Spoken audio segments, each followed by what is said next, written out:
All right, getting started here, and the first thing I want to point out to you in our class is this workbook that I've given to you. And this is something that you don't want to just kind of wait, like it starts out, it's real simple. It's about yourself and simple little projects, but eventually you gotta go to a city, do demographic work, put together a presentation, like if you were going to go to a church and on deputation and present to them this city that you're going to. And so I think the best thing for you to do is kind of look through all of these. I will tell you, do this assignment as we go along, but it'd be good for you to look through all of them so that you can kind of have a heads up and maybe even start doing some of this, early rather than waiting until the last minute. I felt like last year that maybe partially my fault that I didn't give the guys enough of an advance warning, and when we got to the part of going to the city, putting the presentation together, it was like a real big rush for everybody. So be thinking and praying, about a city that you think would be good. There's really no specific criteria or limitations. It makes sense to me that it needs to be in a fairly reasonable driving distance, since you're going to have to go there and do some of this work. So, and it, can be fictional. I mean, it's not like necessarily that this, oh yeah, I definitely want to go here and start a church. But then again, at the same time, if you feel like that's something God might use you to do, and He's put maybe a place on your heart even that might be a possible place, then there's certainly nothing wrong with, going to that place and using that as your objective. But the whole point is, whether God ever uses you to plant a church or not, to understand the process, to be introduced to the idea of what a church planter has to do, the kind of things that they have to think through, and to be, if you never do it, but you pastor a church that sends out a church planter, well, you want to be sensitive and understanding to the kind of needs they have and the things that they're going through. If you are in a situation where, even that you're just a member of a church, but they're supporting church planters, well, you want to be a voice that can say, well, hey, let's think about this, because I know that church planters, this is something they struggle with, and this is something they really need. And so many of our churches could do a lot better job at supporting missionaries and helping them out if they were just aware, if they just knew. But they don't know, they know that somebody's over there trying to do a work for the Lord, and we send them a check, and, yahoo. That's about all that the average church member actually knows. And so we're seeking to be a little bit better informed. And of course, it is one of the definite goals and objectives of the school to see more churches planted in this area. When we first started the school, we had a lot of different reasons and motivations for doing it, but that's one of the things we definitely discussed is historically we saw that anywhere a school was started, churches would begin to be planted, within a certain range of that school because of the students that were being turned out, and they would often go out and do church planting work. So that's definitely a goal and an ambition that we have in mind, and we hope to see that start happening. So, introduction to church planting. Though church planting is part of missions, when we think about missions, a lot of times people think, oh, well, missions, that means the guy that's in Africa or the guy that's, in some faraway country, and certainly that is missions. But also, stateside church planting is missions. It's an effort, it's an important thing, and as these churches are started, we view ourselves as supporters of that, and maybe even a sending church of someone that would go out and plant a brand new congregation, a brand new church. And so we see this, even though we emphasize the idea of church planting, we see this as missions, and vice versa when a person goes to the foreign field. We can't separate that and say, well, that's missions and this is church planting. No, church planting is missions, and when you go do missions, that's your goal and objective, is to plant a church. So, the guy that goes to Scotland or Ireland or, Zimbabwe, well, we didn't send them there just to share the gospel. I mean, that's the beginning point, of course.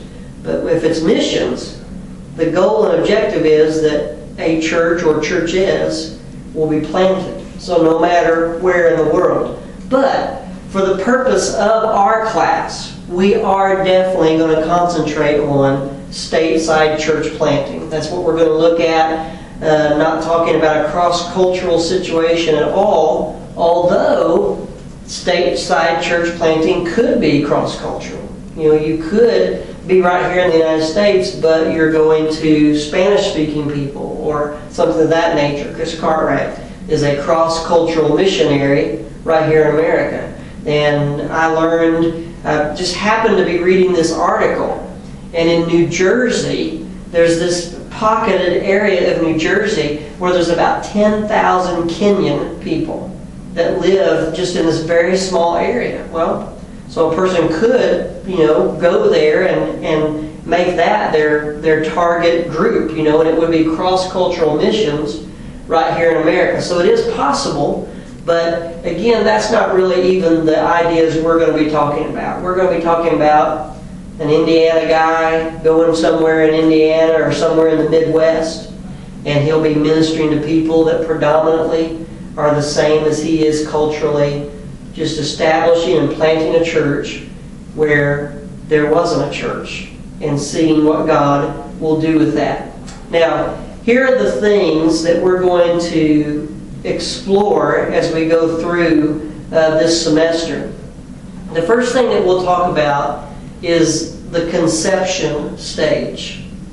The conception stage involves the call to church planting.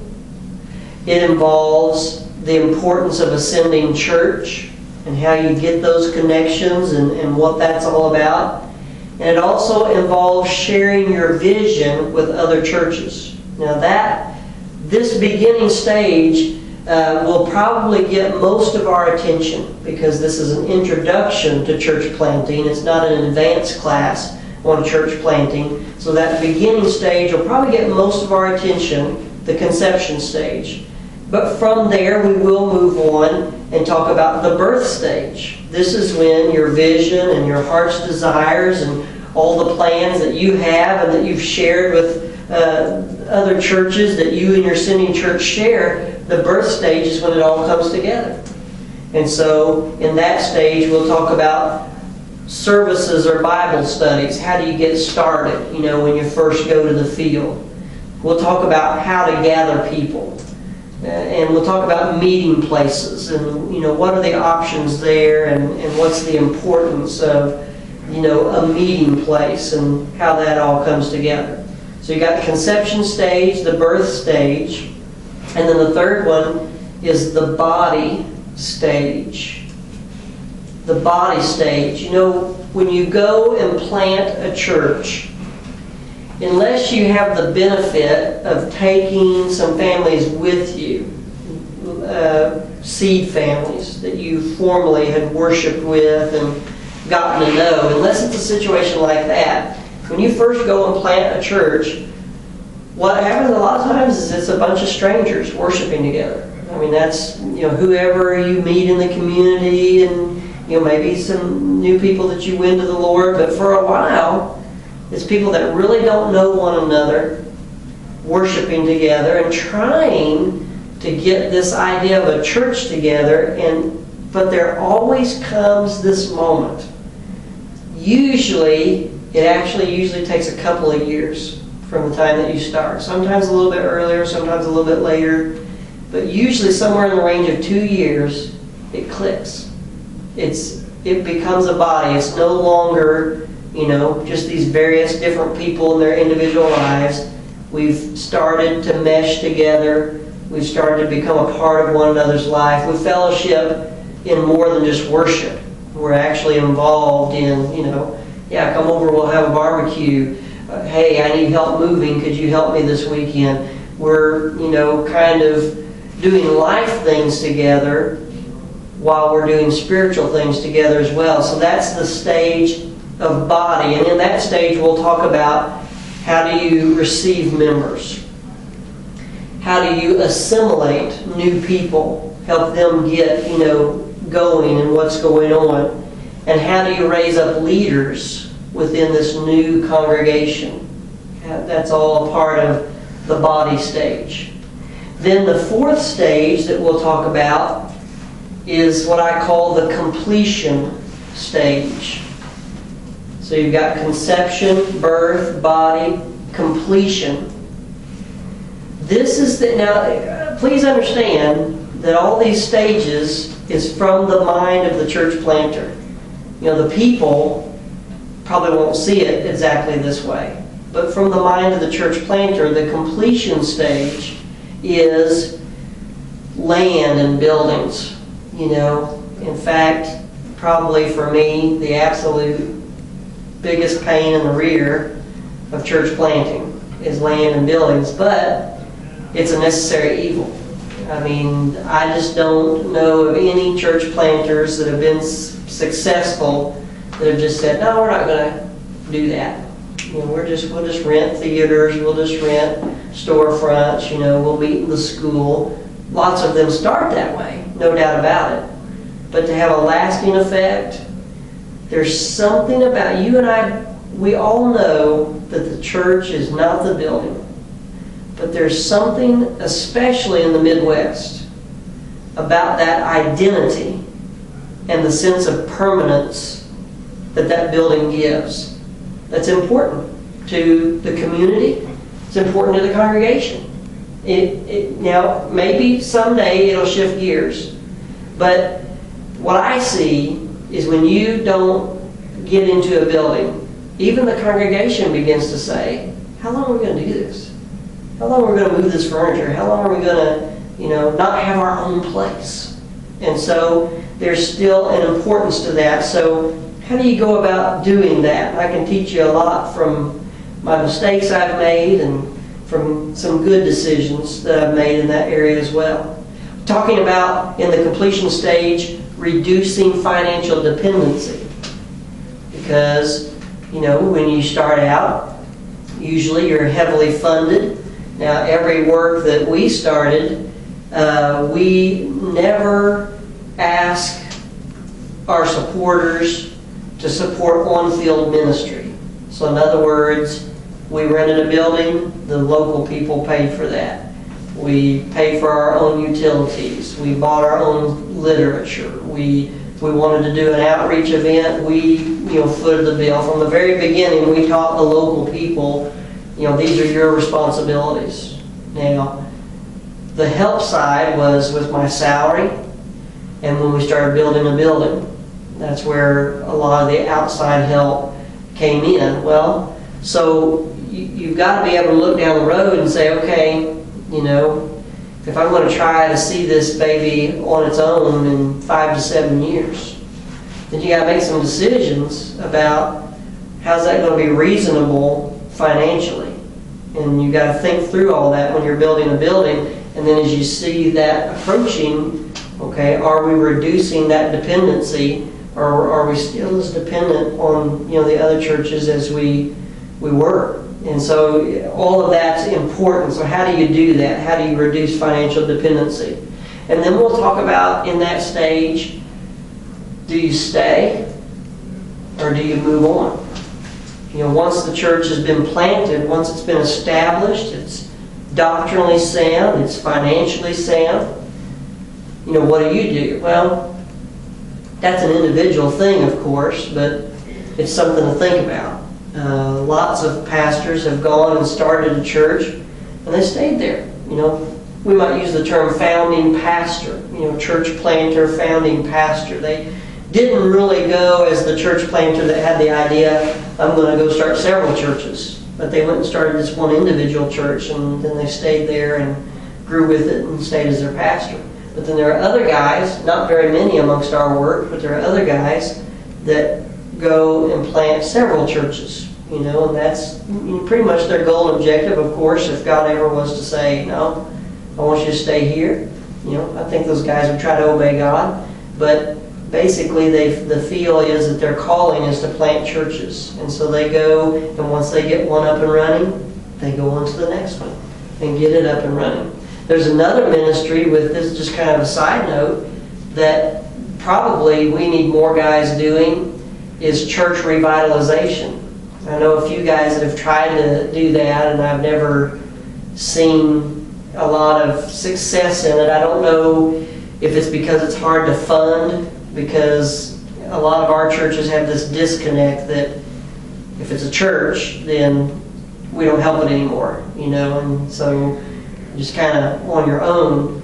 And so if a guy's trying to raise funds so that he can go help struggling churches get back up on their feet again, like I said, I know of 2 or 3 guys that have said that was their ministry or part of their ministry, but I've just not seen a lot of accomplishment and achievement in that area. But there's some churches out there that maybe due to bad leadership, maybe due to just some real extreme situations that have occurred that damage the church and the morale of the church, maybe through a simple change of people moving away, that they're in desperate straits. They're in a situation that if God doesn't do something, this might be the end of it. And there are lots of men that could be effectively used to revitalize churches. And the reason I bring that up is because those men would face the same thing.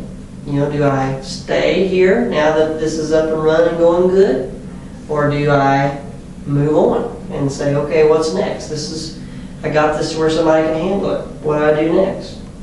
Then the final stage is the reproduction stage. Reproduction stage. And that is when you lead the new church to send out missionaries. Leading the new church to send out missionaries. Now, that ought to be something that is planted in the mind of that new congregation from the very beginning. First thing is that there should always be mission support. Always. Should never start and say, we'll do this later. That should be, we're a mission ourselves, but one of these days we'll support missions. No. It should be from the very, very beginning. Go in right away and say 10% of the tithes and offerings is going to go to missions. Well, who's tithing and offering? Well, you, even if it's just you and your family, your tithes and offerings will be there.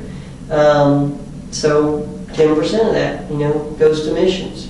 And somewhere along the line, in my way of thinking, preferably early, I would start a Faith Promise Missions Giving program and teach the people how, above what's coming out of our general fund, we want to give individually to see more done in the way of missions. But then, as you teach them those giving principles, be planting in their mind, hey, someday God's going to use us. We're going to send a missionary out. We're going to be the sponsoring church. We're going to be the sending church. And get that vision in their mind to where, when the day comes, it's not so huge for them to expect. And even be preparing, getting ready to be able to do that along the way.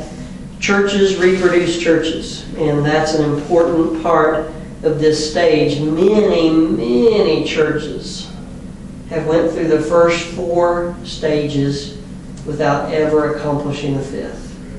And we need to have that as a goal, to reproduce ourselves by planting other churches, whether it be here in the States or anywhere across the world. Now, book.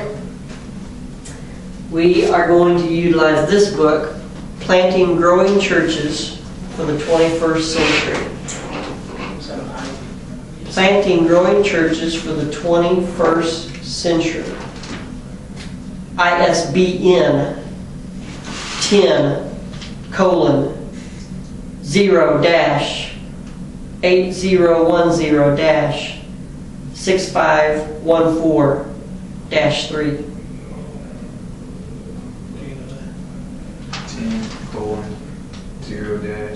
010-6514-3. True. This one has two ISBN numbers. Do you know why that would be?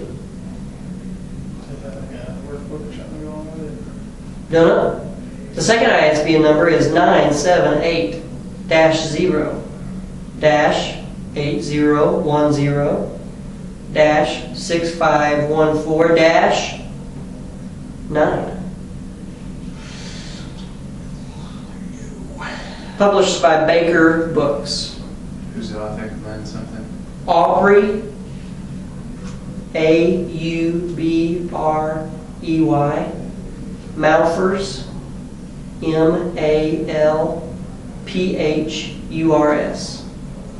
How much is that one? Aubrey Malphurs.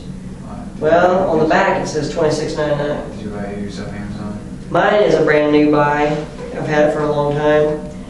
But I would say if you check out Amazon and maybe even that Abe books that Brother McAllister was telling us about, that you could probably find a good copy there. Now, I don't know, when I read this book a few years ago, I loved it. I couldn't hardly put it down. Last year, some of my students said, man, that's hard reading. So I don't know which it is, but I do know this, that the principles in here are fantastic. And so even if you find it to be hard reading, then just dig hard, because it's really, really good stuff. We won't use it as a text. I won't be saying, get your book out and turn to this page. But I will be anticipating that you keep up with the reading. A decision I made this summer. I didn't have a lot of trouble last year, but on every quiz and every test, there'll be the question, have you completed the reading, whatever the assignments have been up to that point, and a no answer is 50% off. So if you haven't completed the reading and you get every single question right, a 50% is the best you could do. So also that I'm not huge on homework, don't do a lot of homework. This class is a little bit different because it's got those exercises that we do, but mostly the reading is, the homework that I try to give you. So please do your due diligence to keep up with that. All right, let's get started then. I want to tell you a little bit about me. Now, I'm teaching out of a book that I wrote. It's actually The Art of Church Planting. Had to do with my doctorate when I was studying for my doctorate. Midwest Baptist Institute is the school that I got my doctorate through. And they had a desire in their the writing that people did for their masters and for their doctorate. They asked people to try to do something that they could use to teach, and of course, I guess that could be true of anything, but basically they were looking to take the dissertations that were written and turn them into textbooks. And so that was the reason that I chose this subject, because there wasn't anything like it. And so hopefully, as we study it this semester, it will really be helpful to you. In the introduction, I think back to 1987.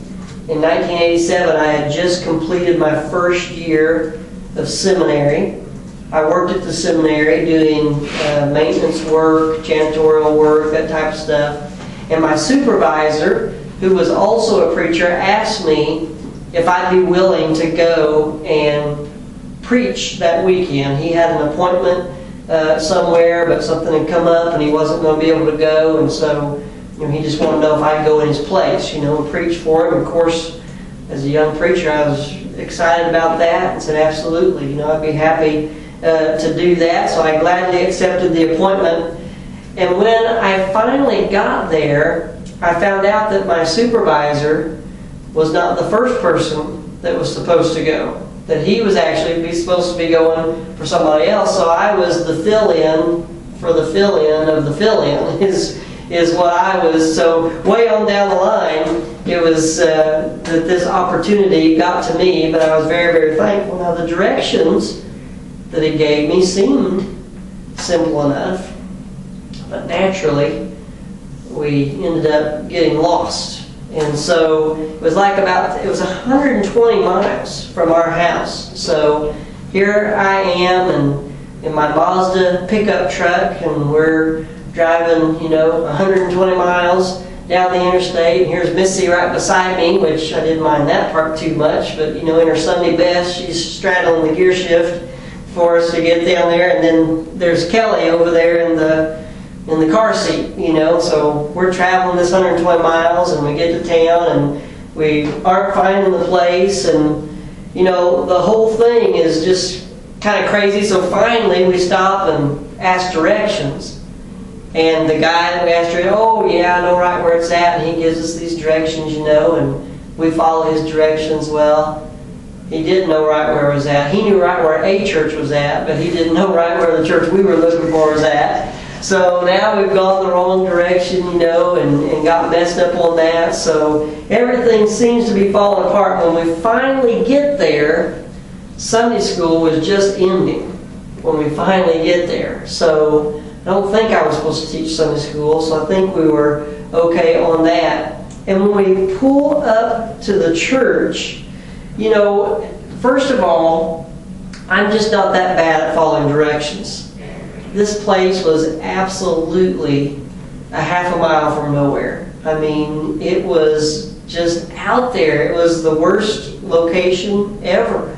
And so we get there and we pull up, and the first thing that I notice is this huge smoke screen from all the guys and a couple of gals on the front porch lit up with their cigarettes, So they're out there, smoking their cigarettes.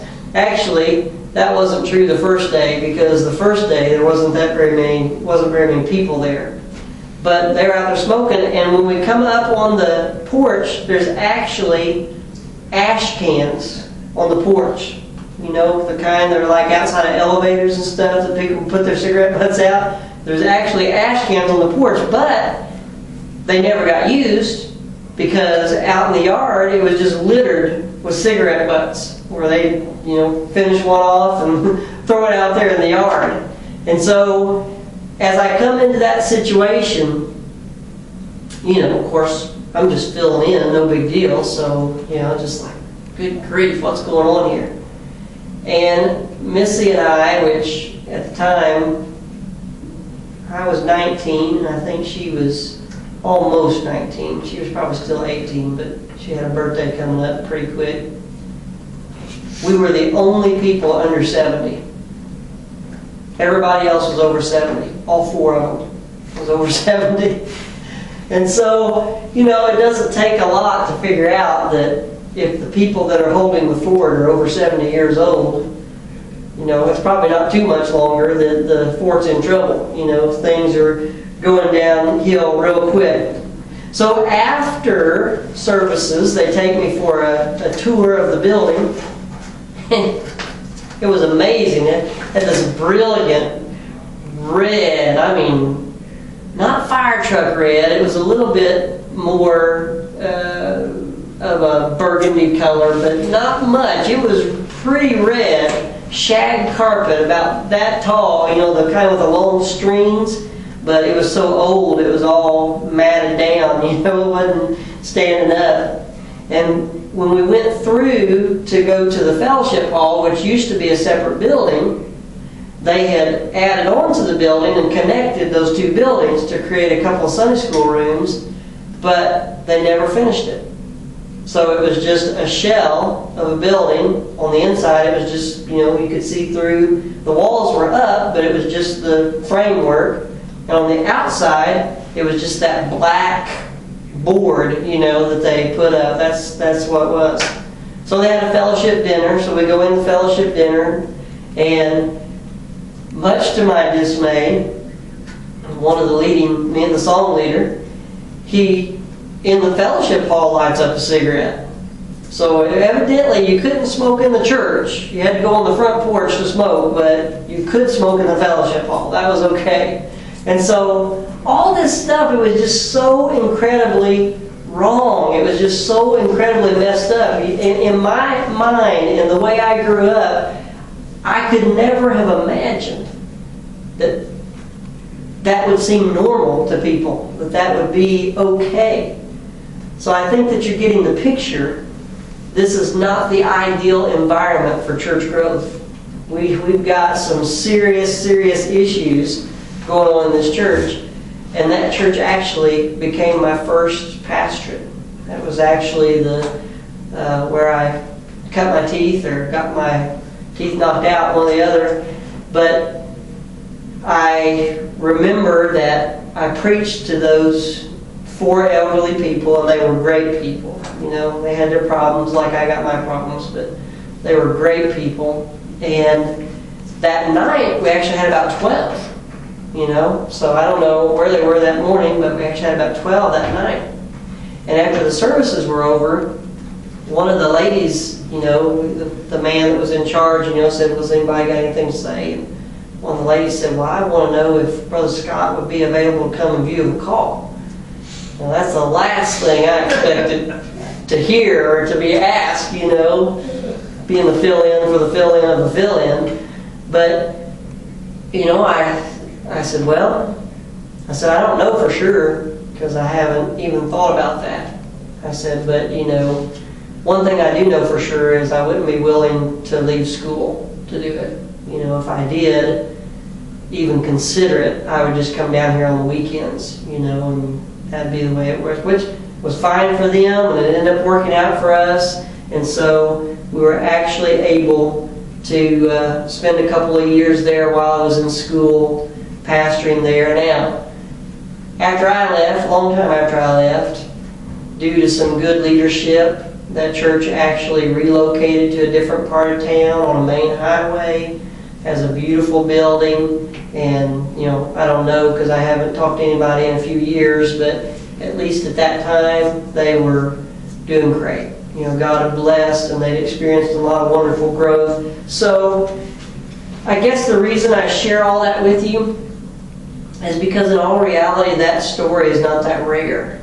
It might not involve cigarette butts and unfinished buildings, but lots and lots of churches have tremendous hindrances to their growth, have situations that are really keeping them stuck. It might be negative appearances like existed there, or it might be negative people, you know, that everything might appear to be beautiful and wonderful, but the negative people are holding things down.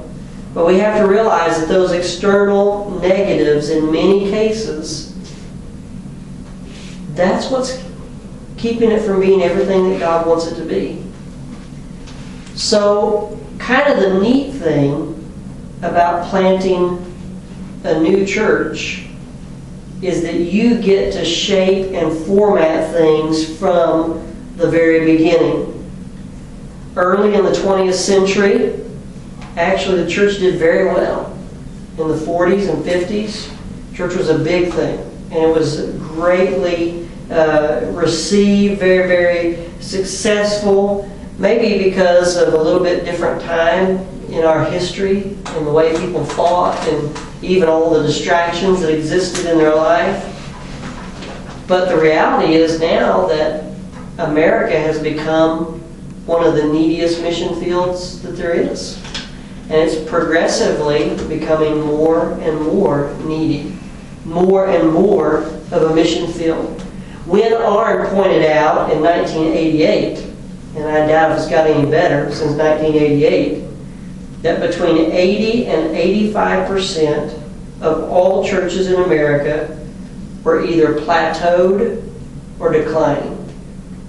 80 to 85% had either got to this place that they were kind of stuck, and it was just the same crew on and on, month after month, year after year, or they actually started to go down. And by the way, if you do plateau, if you don't start back up, eventually you will go down. You can't stay plateaued very long. It just doesn't work that way. The decline is ultimately on its way. But you know, we don't really need the words of a church growth expert to realize that's true. I mean, all we got to do is look around us. Maybe all we got to do is look at our own church, maybe. But we look at the other churches that we fellowship with and that we associate with, The reality is that growing churches are a rarity. About 15%, probably a pretty accurate number. Maybe about 15% of our churches are really growing. That's a sad indictment, isn't it? That we find ourselves in that situation. So with all that bad news, where do we turn? You know, what's the point? Where are we going with all this? Well, are we just trying to hang on till Jesus comes? You know, we just want to remain doctrinally pure. That's our greatest hope, you know, that we just don't turn over the faith, you know, until Jesus comes back. Well, we do want to remain doctrinally pure. We do want to defend the faith that was once delivered to the saints. But certainly, I think that we want to make a difference.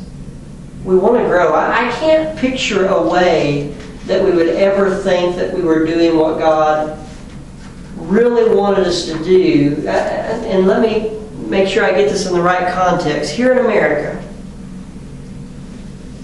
if we weren't growing, I just can't see it. Now, of course, things that we've studied in other classes, if we were to take this church and examine them and say, look, man, their people every day of their life are trying to live a pure and holy life. They share their faith when they have opportunity. The church is going out and reaching out. They're teaching the truth. But there's just no growth. Then we would have to say they're still obeying God and they're still pleasing to God. We realize that the results is not where it's at, but I just haven't seen that yet in America, where a church does the right things and there's no growth. I've never seen that. You can always put your finger on, well, you know, this is not right and this is not right, and you know, there needs to be more effort in this area. That's the reason there's no growth. There's reasons, obvious reasons. And so I still think that we're in that situation that's true. I mean, think about the promise that Jesus gave us in Matthew 16:18. Upon this rock, I'll build my church, and the gates of hell shall not prevail against it. Of course, that church there is church in the institutional sense. I mean, at that particular point in time, there was only one church, the one that was following him around. You know, it was the only church that there was. Headquarters in Capernaum, but they were incredibly mobile, which is probably, again, an indictment on us and how we fail to be mobile in our pursuits for the Lord. But that was the only church at the time, but still the Lord was looking into the future of all of His churches, for all of history. Upon the rock of the revelation of who He is, He will build His church. That's advancement, that's growth, that's progress. And the gates of hell shall not prevail against it. In fact, when I really think about it, I can't even see in foreign countries this not being the truth. That if a missionary, I don't care, put him anywhere on the face of the earth you want, and he really goes and preaches the gospel, and he really does the things the Bible says that we're supposed to do in the life of a church, I can't imagine that there wouldn't be growth. Maybe not, 100 people next year, maybe not ever 1,000 people, maybe, but that there wouldn't be people saved. And that there wouldn't, then when people get saved, then there's the establishment of a church. I mean, that's how that works. That's how that goes together. And a church of 5 people is a church, just as much as a church of 500 people is a church. And so, Jesus is building His church. He is going to keep His promise. He is going to do that. Now, the exciting thing is that He's chosen to do it through us. That's the exciting thing. And whether it be church planting like we're talking about, or faithfulness in a church that already exists and has already been planted, He's chosen to use us. And if we're to do it successfully, we need to be sure that we stay with the scriptures and what they say. But we also need to be sure that we're not afraid to change, that we're not afraid to do things differently. And many people, the reality is that none of us like change. That's the reality. Once I get comfortable, I like it to stay that way. I don't want it to change. But the problem with comfort is that ultimately it just becomes a rut, and ruts don't produce. They cause you to spin your wheels. And so what I might step out and do today that's a dramatically new thing that God blesses and it really causes growth, 15 years from now, I might have to say that's not the way to do it anymore. I've got to find the culturally appropriate and culturally relevant ways to do things that will reach people. And quite frankly, that's often a tremendous juggling act. Because there is also the side of things where you don't do that just to do it. Just because I want everything to be new. Because church is an interesting creature. And things that might not be brand new, but yet are incredibly genuine and spiritual, can be greatly effective. And so what it comes down to is we've got to have God's leadership. He's got to tell us what to do. And we've got to be ready and willing to follow Him. There are some very, very exciting churches in the world today that are growing by leaps and bounds. And I think that we would be wise to pay attention to what they're doing. We're not going to agree with them completely doctrinally. There might be some things we disagree with. And we might look at the whole of what they're doing and say, well, that's why they're growing, but it's wrong. It's scripturally incorrect. It's even sinful, so we can't do that. We can't do what they're doing to grow. But we might look at other situations and say, of course what they believe is not exactly right, but what they're doing to gain converts, what they're doing to grow, there's nothing wrong with that. And so we could look at it and we could take the methods and learn from them and then go on to use them to teach the truth. The exciting thing for me is the fact that the potential is still out there to build great churches. The potential to see phenomenal things. And I say that and wonder even what is that? What is phenomenal things? In our minds we think of, certain numbers and certain programs and certain facilities, but each situation is a situation unto itself. Peter Wagner said that the single most effective evangelistic method available to us is church planting. The single most effective evangelistic method available to us is church planting. Now, why would that be so? Why would he say that? Well, because when you go to start a new church, there's no choice. You can't just be satisfied with the group that's there, because there's no group there. You can't just say it's good enough, or you can't just wait around and hope that they will come. If you're going to plant a new church, you have to go get them. You have to be evangelistic by nature. There's no options. Another beauty is there's very few distractions too. Until you progress, listen, I just tell you, for me personally, the conception stage, that's wonderful. For me, I probably don't, my brain wants to get there and get going, so I probably don't spend enough time and attention on the conception stage as it deserves. It's a wonderful stage. The birth stage, oh man, that's where it's really at. That's the moment, that we're going to start working with people, and we're going to get out there and pound the pavement and everything. And the body stage, to see this group of strangers that we've collected from various areas actually start to come together and to think like one, to function as a church, man, that's exciting. That finishing stage, man, that's hard.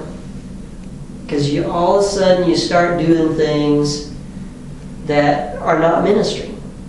You got this building, and how are we going to come up with this money? And, you know, it's necessary, but it's hard. And it distracts. It takes away. And the further we go, the more potential there are for distractions. They're usually not bad things. They're usually good things. You know, it's a good thing to have a building. It's a good thing to, you know, be able to raise enough money to do it and do it well. It's a good thing to have a church softball team. It's a good thing to, you know, have an Awana program. It's you know, good stuff. But these things can also become distractions, where you're all caught up in the programming and you're forgetting what got us here. What was it about in the early days? And that's one of the things that kind of makes me sad about the progression and evolution of churches, is they usually do forget the early days.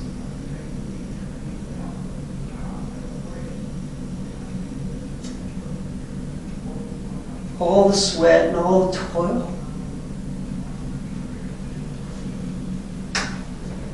And all the desperate dependency upon God. Because if He doesn't do it, it's not going to happen. And that's really true even of a church that's existed for 100 years. But what a church that's existed for 100 years can do is it can just settle and go through the motions. Form of godliness, but denying the power thereof. And the church planter, if he's going to do it, I mean, he can go play around for a little while. But if he's going to do it, God's got to be in that thing. And God's got to tell him what to do. And he's got to get a hold of God. And that's exciting stuff. Really, really exciting stuff. So, if church planting is indeed the single most effective evangelistic method that we have at our disposal, we need to be out there doing it. We need to be seeing new churches planted. And again, our emphasis is here in the States, but it doesn't matter where. Anywhere in the world is true. It's the most effective evangelistic tool that we have. Plant a church. When you plant a church, it changes that community forever. The place is never the same because that church was planted and established. And that's the kind of thing that we need to invest ourselves in, that we need to be thinking about. The truth is that it is a lot easier to plant a new church than it is to fix an old one. It's actually a lot easier. I guess depending on how you look at it. You know, some people maybe their personality, maybe that statement I just made is born pretty much just out of my personality. Maybe there are some people that would think, well, I don't know. If I go to this established church, I don't have to worry about, building a building, and there's already some people there, so I've got some people to work with me, and so on and so forth. But I always felt like that the advantage of not having to come in and correct the existing problems, not having to join someone else's vision, and slowly turn it to the vision that God's giving you. Just being able to step right in and say, this is the vision God's given us, this is the direction we're going, and you come visit our church, you can decide if you want to be a part of that vision or not. And if that's not for you, that's okay. We'll pray for you. God sends you where He wants you to be. We're looking for people that will join us in this vision. Man. It's good stuff. Good stuff. Well, even amongst the most conservative and traditional groups, there's a growing understanding then that some things have to change. And there's a few pioneers that are out there doing it. I mean, even in our work, they're doing things differently. They're not doing things the way that they've always been done. And God's blessing and success is taking place. So our purpose then is not to criticize, not to say, old versus new or anything like that. What will work? What will God bless? I mean, that's what we're after. I mean, some areas that we would go to using the most traditional methods available would be the right thing to do. It would be the right approach. But then other places, it would need to be totally different. And so we need to be ready to do that. Aubrey Malfer said, encouragement is essential because church planting isn't easy. And there are many within evangelical Christianity who are and will continue to cast stones. Yet, we need to give God a chance. Take the risk. Ask the question, what can God accomplish through me? What can God accomplish through me? So, the manuscript that I'm using to teach from is actually the first part of what was intended to be a 3-part series of books. Never got started on number 2. So I don't know if that'll ever happen or not. But this one is predominantly about before you go. Now, we'll get to those other stages I was talking about, but it's really a lot about introducing these ideas, getting the vision going, the conception stage. That's the meat of what we're looking at here and what we'll be studying and considering. So that's where we'll pick up next time, talking about the call to church planting. We'll end up talking about the concept of team ministry and how does that play into this. We'll talk a lot about preparations as we go along. Let's pray. Lord, thank you so much for this time and opportunity to talk about church planting, to get an introductory base for why we're going the direction we're going. And Lord, as one who has had the opportunity to pastor, as one who's had the opportunity to plant new churches, Lord, I realize that both have their advantages and disadvantages, their good things and their bad things.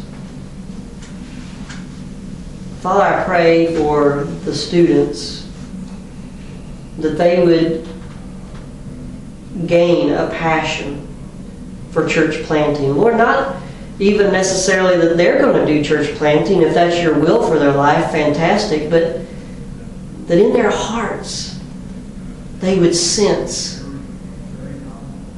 the great importance of new churches being started. And even if they're a supporter, a prayer warrior, a member of a sending church, or even a pastor of a sending church for a church planter, that same passion and excitement would exist as if they were the one out there on the field. But Lord, if you intend to use some of these students to plant churches, I pray that what would happen right now is that a fire would be lit on the inside of them. And Lord, that they would see this idea of church planting as a great and worthy challenge to be taken up. And Lord, that through the things that we'll talk about, they would be prepared and made ready for the moment, for the time that you're going to use them in this way. And I pray and ask this in Jesus' name. Amen.